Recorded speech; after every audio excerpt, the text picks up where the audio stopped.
22 तारीख को जिन परिवारजनों को हमने खोया है,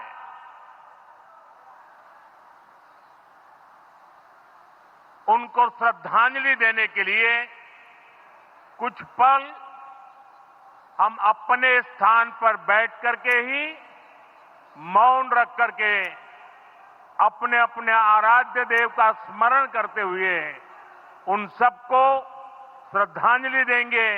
उसके बाद मैं आज अपनी बात प्रारंभ करूंगा।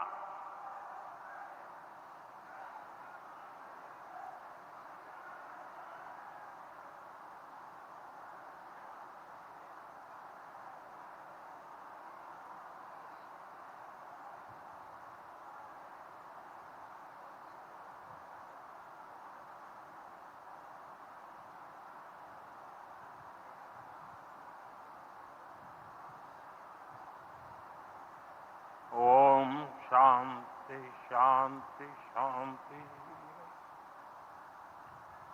बिहार के राज्यपाल आरिफ मोहम्मद खान जी,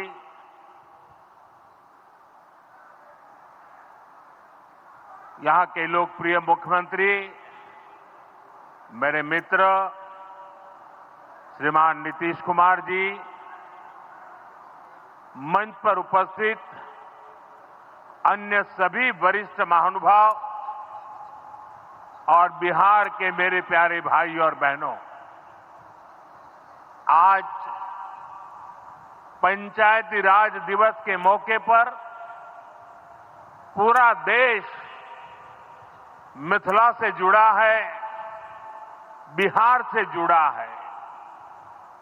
आज यहां देश के, बिहार के विकास से जुड़े हजारों करोड़ रुपए के प्रोजेक्ट का शिलान्यास और लोकार्पण हुआ है। बिजली, रेल, इंफ्रास्ट्रक्चर के इन विभिन्न कार्यों से बिहार में रोजगार के नए मौके बनेंगे। आज राष्ट्र कवि रामधारी सिंह दिनकर जी की पुण्यतिथि भी है। मैं उन्हें विनम्र श्रद्धांजलि अर्पित करता हूं। साथियों, बिहार वो धरती है जहां से पूज्य बापू ने सत्याग्रह के मंत्र का विस्तार किया था। पूज्य बापू का दृढ़ विश्वास था कि जब तक भारत के गांव मजबूत नहीं होंगे, तब तक भारत का तेज विकास नहीं हो पाएगा। देश में पंचायती राज की परिकल्पना के पीछे यही भावना है। बीते दशक में पंचायतों को सशक्त करने के लिए एक के बाद एक कदम उठाए गए। टेक्नोलॉजी के माध्यम से भी पंचायतों को मजबूत किया गया। बीते दशक में 2 लाख से ज्यादा ग्राम पंचायतों को इंटरनेट से जोड़ा गया है। 5.5 लाख से ज्यादा कॉमन सर्विस सेंटर्स गांवों में बने हैं। पंचायतों के डिजिटल होने से एक और फायदा हुआ है। जीवन मृत्यु प्रमाण पत्र, भूमि धारण प्रमाण पत्र, ऐसे कई दस्तावेज आसानी से प्राप्त कर सकते हैं। आजादी के अनेक दशकों बाद जहां देश को संसद की नई इमारत मिली, वहीं देश में 30,000 नए पंचायत भवन भी बनाए गए। पंचायतों को पर्याप्त फंड मिले, ये भी सरकार की प्राथमिकता रही है। बीते 10 साल में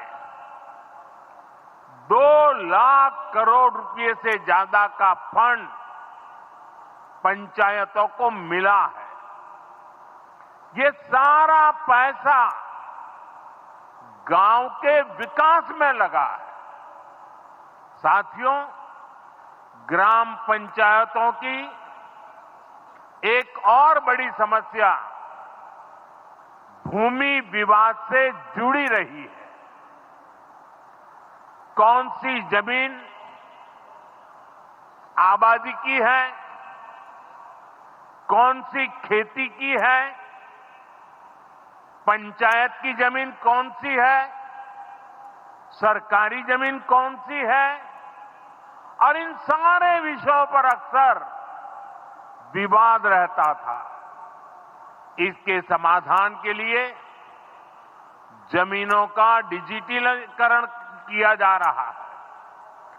जमीनों के रिकॉर्ड का डिजिटलीकरण से अनावश्यक विवादों को सुलझाने में मदद मिली है।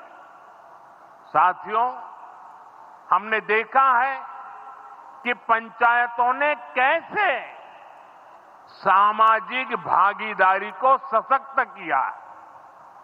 बिहार देश का पहला राज्य था जहां महिलाओं को इनमें 50% आरक्षण की सुविधा दी गई, और इसलिए मैं नीतीश जी का अभिनंदन करता हूं।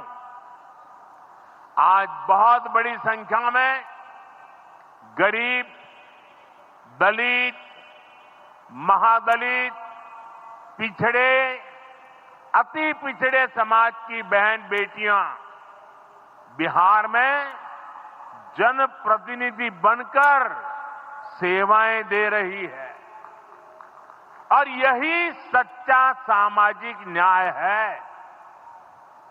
यही सच्ची सामाजिक भागीदारी है। लोकतंत्र ज्यादा से ज्यादा भागीदारी से ही समृद्ध होता है, सशक्त होता है। इसी सोच के साथ लोकसभा और विधानसभा में महिलाओं के लिए 33% आरक्षण का कानून भी बनाया गया है। इसका लाभ देश के हर राज्य की महिलाओं को होगा। हमारी बहन बेटियों को ज्यादा प्रतिनिधित्व मिलेगा। साथियों, देश में महिलाओं की आय बढ़ाने के लिए रोजगार, स्वरोजगार के नए अवसर बनाने के लिए सरकार मिशन मोड में काम कर रही है। बिहार में चल रहे जीविका दीदी इस कार्यक्रम से अनेक बहनों का जीवन बदला है। आज ही यहां बिहार की बहनों के स्वयं सहायता समूहों को करीब 1000 करोड़ रुपए की मदद दी गई है। इससे बहनों के आर्थिक सशक्तिकरण को और बल मिलेगा। ये देश में 3 करोड़ लखपति दीदी बनाने के लक्ष्य की प्राप्ति में और सहयोगी बनेगा। साथियों, बीते दशक में ग्रामीण अर्थव्यवस्था को नई गति मिली है। गांवों में गरीबों के घर बने,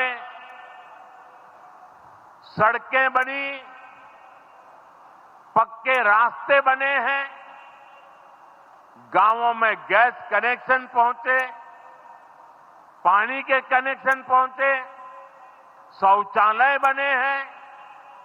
ऐसे हर काम से गांव में लाखों करोड़ रुपए पहुंचे हैं। रोजगार के नए अवसर भी बने हैं। मजदूर से लेकर किसान और गाड़ी वाले से लेकर दुकानदार तक सबको कमाई के नए मौके मिले हैं। इससे उस समाज को सबसे अधिक फायदा हो रहा है जो पीढ़ियों से वंचित रहे थे। मैं आपको पीएम आवास योजना का उदाहरण दूंगा। इस योजना का लक्ष्य है देश में कोई भी गरीब परिवार बेघर ना हो।